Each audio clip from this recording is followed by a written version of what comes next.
Нема крај на стечајната мака. Новото не за законот им ја зголеми старата болка на стечајците, па шестото одбивање тие го дочекаа лути и разочарани од сите. Слушајќи неќе на парламентот пратеници оштип. Кажаа ќе помогнеме ние на луѓето. Да дојдат тука да кажат што ќе помогнат. Тука да дојдат пред народот. Што ќе помогне? 15 години под завод. А сметки пат одека да му патам? Со што? Со што? Нека каже.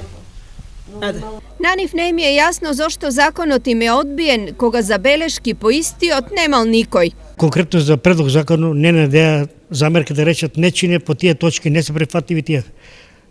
Тоа е старата песна на ние, препекуваат едни со други. Тука замарам. Ја не ги оправдувам, и двете партии се криви, виновни што сме ние доводе реже до дени стешајците. Не ги оправдувам ни ВМРО, ни СДС. Се во ова е нова сол на веќе отворената стечајна рана.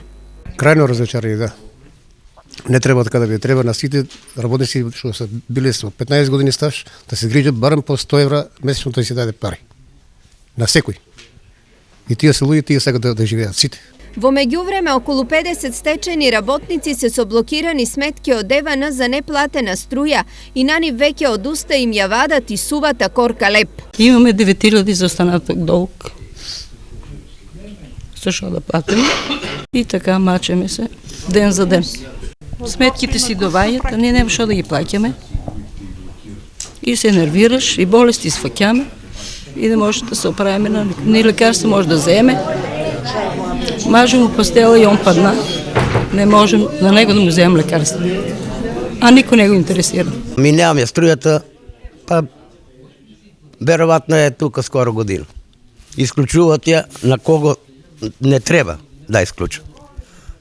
А на кој треба не исклучуваат. На сметките им доаѓа на долгот долг, па стечајците бараат објаснување од ЕВН. Сметките добиваме со останат долгови ги тражат од 2004. 2005 тражат, пред 10 години пари тражат. За останат долг, па после завртеа не долго, излава затезна камата и во тие основи ојде ни барање и за тоа е нашата цел.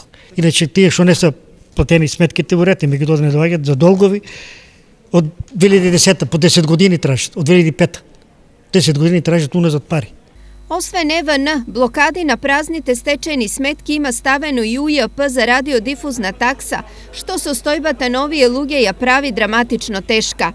Откако пропадне и оваа надеж за каква таква екзистенција, стечајците најавуваат протести, но и штрајк со глад, зашто велат леп и онака немаат.